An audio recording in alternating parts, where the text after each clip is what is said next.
사무엘하 16장 1절부터 14절에 있는 말씀인데요.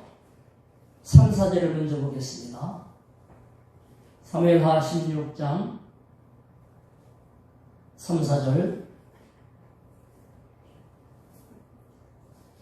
같이 읽습니다. 시작. 왕이 이르되 내 주인의 아들이 어디 있느냐 하니 시바가 왕께 아뢰되 예루살렘에 있는데 그가 말하기를 이스라엘 족속이 오늘 내 아버지의 나라를 내게 돌리리라 하나이다 하는지라.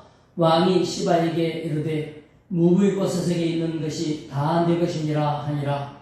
시바가 이르되 내가 절하나이다. 내 주 왕이여 내가 왕 앞에서 은혜를 입게 하옵소서 하니라. 아멘. 다윗이 지금 압살롬의 반란 뒤에서 도망 중이죠. 도망하는 가운데에 절박한 중에 기도하는 다윗에게는 예전에 사울에게 쫓겨다닐 때와 같은 지혜가 회복됐습니다. 그래서 자기 곁에 있어야만 힘이 될 수 있는 법궤를 반역자 압살롬에게로 가져가라고 제사장 사독에게 말하고 그 대신 너희 자식들과 더불어서 정보를 나에게 알려달라 이렇게 말합니다. 자기 친구 후세가 굉장히 지혜롭고 작전에 능한 사람인데 따라간다고 할 때에도 너도 압살롬에게 가라. 그래서 나의 도움을 거기서 도모를 해라. 가장 어려울 때 도움될 만한 사람이 곁에 있어야 조금이라도 힘이 될 건데 다 보내버려요. 그것도 적군에게다가. 이게 바로 뭐냐면 절대적인 믿음이에요. 하나님이 나를 지키실 것이다 그랬거든요. 이렇게 이제 하고 다윗은 실제로 자기 주변에 이런 하나님 함께한 자다라고 하는 증거도 반역자에게 갔지. 또 작전을 잘 세우는 책사 후세도 가버렸지. 이런 중에 지금 요단강을 건너서 도망을 가는 중에 있어요. 그때 누가 나오는 거 아니? 친구 요나단, 사울왕의 아들 요나단 있죠.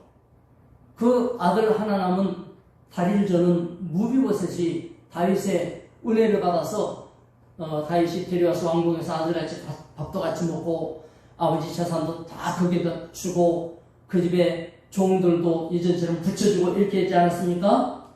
그 종의 이름이 시바예요. 그러니까 사울왕 가문의 종이죠. 이 시바가 도망치는 다윗에게 먹을 걸 잔뜩 싣고 와서 왕과 병사들을 위해서 가져왔습니다 하고 엎드려 절하죠. 그러니까 다윗이 도대체 이게 뭐냐, 무슨 뜻으로 갖고 왔냐 하는 마음으로. 왜냐하면 어쨌건 사울왕의 가문의 종이니까 다윗에게는 선의를 갖고 있기가 어렵죠. 그래도 다윗이 받아줬어요. 그리고 물어봅니다. 네 주인은 어디다 두고 네가 왔냐? 사울의 손자 요나단 왕의 아들, 네가 섬겨야 될 네 가문의 주인은 어디다 두고 앉아있다 싶고 이렇게 왔냐? 그러니까 우리 주인 무비보셋은 예루살렘에 있고, 그 다음에 그가 말하기를 이 반란을 통해서 이스라엘 온 백성들이 나를 다시 왕으로 세울 거다 라고 말했습니다. 모함이죠. 자기 주인을 이간하는 거예요. 절대로 그런 게 아닌데 못됐죠. 왜 그러냐? 내가 사라져버린 왕족의 종으로 있었다가는 나와 내 자식들 평생 종밖에 안 된다. 이 계산이 나온 거예요.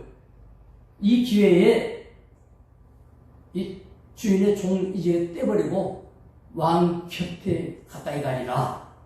이렇게 기회를 잡은 거예요. 어떤 거를? 문제와 환란과 위기, 그 틈을 노리고 들어가고자 하는 거예요. 이게 기회주의자죠. 이간자죠. 워낙 다급했던 다윗이다 보니까 이런 모함에 대하여서 분별을 하지 못했어요. 사람이 다급하다 보면 조금 전까지 한번 비교해 보세요. 그 다급한 가운데에서 자기 이익을 도모하지 않고 하나님의 뜻을 구하면서 다 돌려보냈잖아요. 그 돌려보냈던 다윗을 판단하고 지금 이 말을 듣고 그래? 네 주인의 것 다 네가 가져라.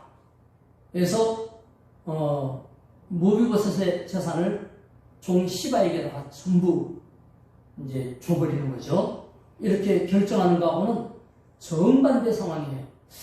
아니, 조금 전에는 그렇게 지혜롭게 결정하더니 자기가 위험한데도 지금은 그런 것도 아닌데 그냥 모함만 들었고 말만 되는 거 아니에요. 왕이 그렇게 은혜를 베풀어 줬는데 그 무비보셋이 왕에게 등 돌리고 자기가 왕 될 거라고 그렇게 지금 말합니다. 이 말에 뒤집어진 거예요. 왜 그랬을까 한번 가만히 훑어봐야 돼요. 지금 다윗에게 제일 아픈 건 뭐냐면 배신이에요. 배신. 배신의 아픔이 보통 고통스러운 게 아니거든요.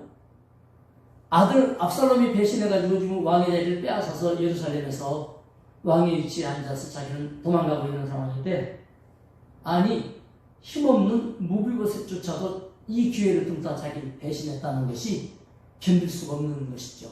사람이라는 게 이처럼 마음에 들어앉은 상처가 있으면 그 일 아닌데도 비슷한 것만 쳐다봐도 자라보고 놀란 것은 뭐 소뚜껑 보고 놀란다는 식으로 비슷한 것만 건드려줘도 뒤집어지면서 그 일인 것 같이 그렇게 일이 처리가 되면 그게 마귀한테 지금 끌려들어가고 있는 중이죠. 다윗은 자기가 갖고 있는 그런 약점이나 아픔이나 상처 이런 것들이 자기 속에 지금 그것 때문에 고통당하고 있는데, 아니 이 마당에 그런 일들 또 해치한단 말이야. 이게 견딜 수가 없었던 거예요. 이래서 기도하고 믿음으로 판단하지 않고 감정대로 또는 우라통이 일어나는 대로 마음의 그 섭섭한 대로 바로 그 자리에서 결정을 해버렸어요. 위기 가운데 마귀가 이렇게 다윗을 넘어뜨리려고 틈타는 거예요. 왜 다윗을 넘어뜨려야 돼요? 마귀 입장에서는 다윗을 넘어뜨려야 메시아 그리스도가 못 오게 된단 말이에요. 다윗을 꺾어야 예수가 못 오죠.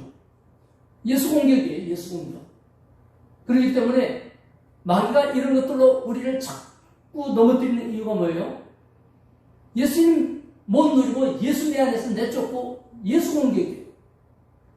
마귀는 성도를 무너뜨림으로 예수의 나라를 위축시키려고 하는 거죠.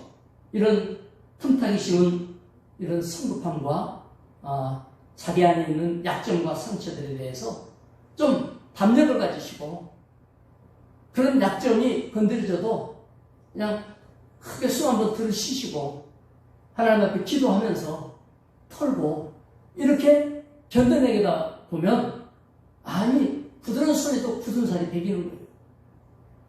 그렇게 되는 것이니까 하나님 앞에 좀 든든한 믿음으로 세워지도록, 일이 생기면 생길수록 어려우면 어려울수록 더 가까이 주님 편에 서시기를 축원합니다. 두 번째로 보겠습니다. 5절부터 14절인데요. 12절부터 14절 한번 읽어봅시다. 시작. 혹시 여호와께서 12절 나의 원통함을 감찰하시리니 오늘 그 저주 때문에 여호와께서 손으로 내게 갚아주시리라 하고, 다윗과 그의 추종자들이 길을 갈 때에 시므이는 산비탈로 따라가면서 저주하고 그를 향하여 돌을 던지며 먼지를 날리더라. 왕과 그와 함께 있는 백성들이 다 피곤하여 한 곳에 이르러 거기서 쉬니라. 다윗이 얼굴이 체면이 말이 아닌 똥을 뒤집었었다 보통 그렇게 말을 하는데, 말도 아닌 일이 지금 또 일어나는 거예요. 바브림이라는 진역으로 지나가는데 그 동네는 그 베냐민 지역, 베냐민은 어디입니까? 사울의 고향이요. 베냐민 지파, 사울 왕이 베냐민 지파죠.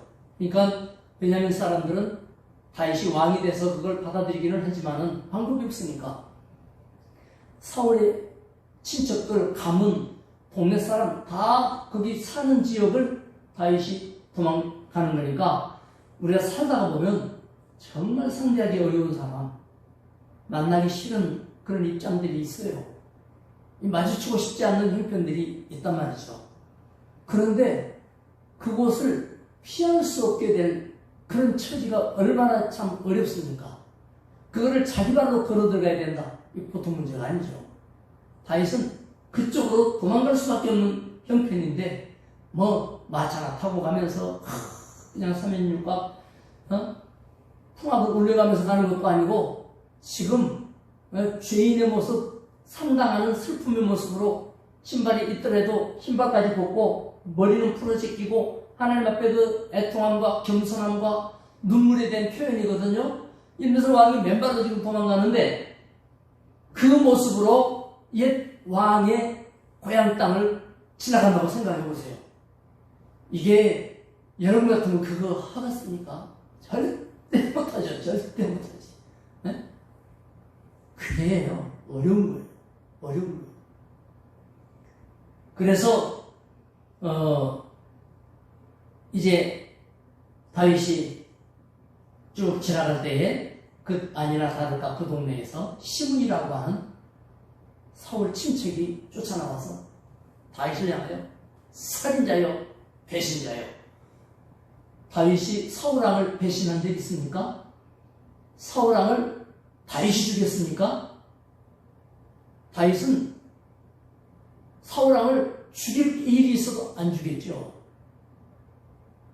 블레셋이 다윗 죽인 거예요. 사울 죽였어요. 사울은 전쟁 중에 전사했어요.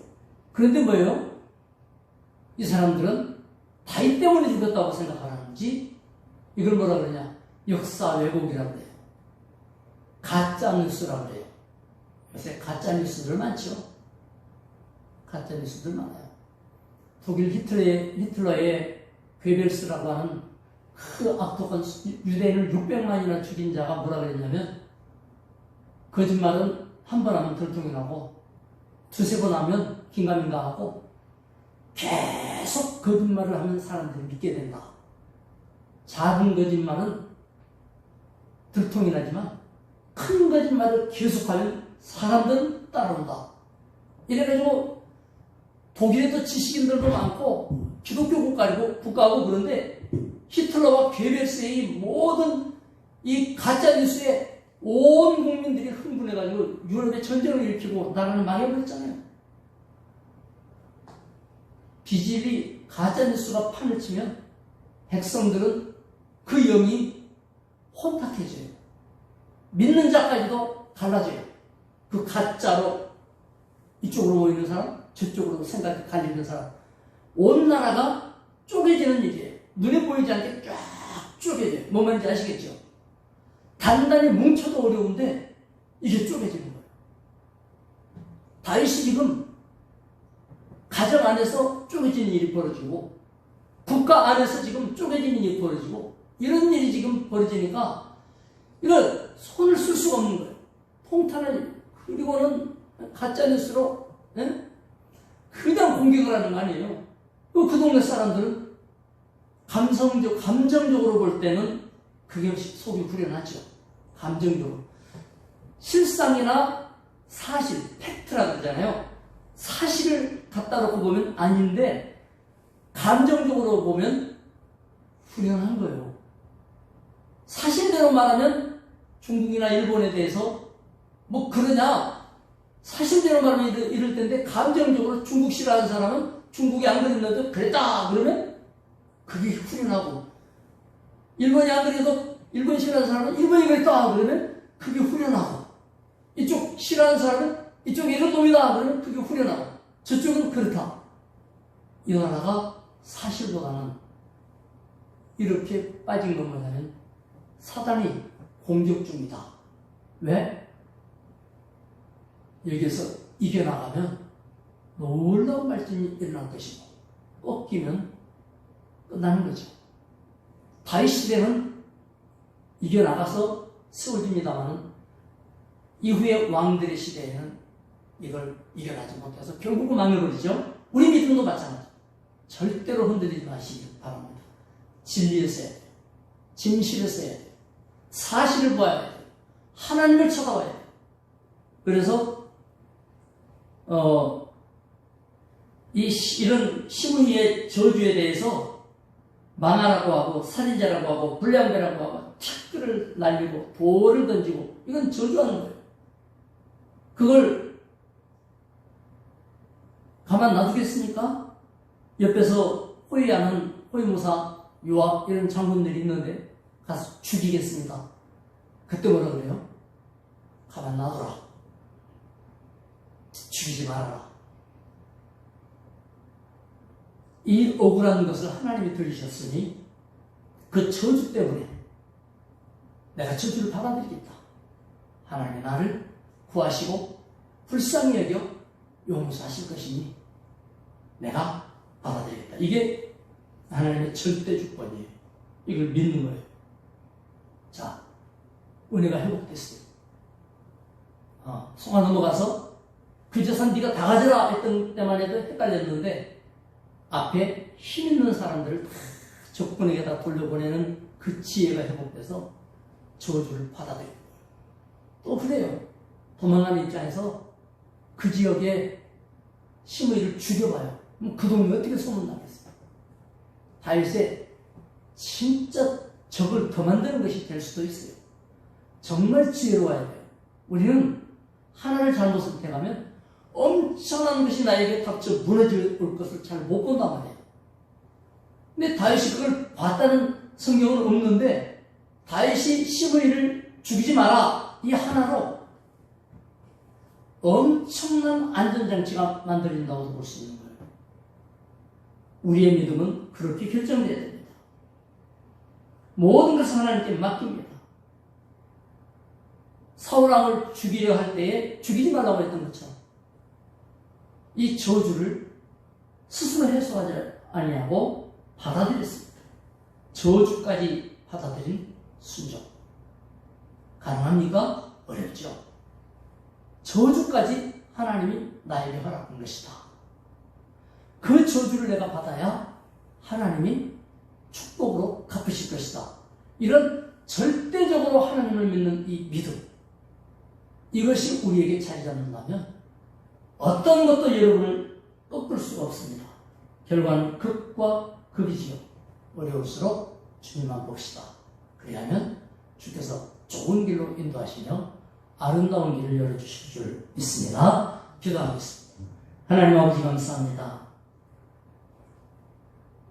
모함을 들을 때에 그 손상된 심령에서 분노가 일어나고 격동이 일어나고 순간적인 잘못 판단으로 결정을 했지만 깨달은 다음에는 다시금 저주까지도 받아들이는 이런 위기 속에서 다윗의 믿음이 하나님만 보았다가 상황 속에 쫓기다가 이런 다급한 모습이 우리와 다를 바가 없습니다.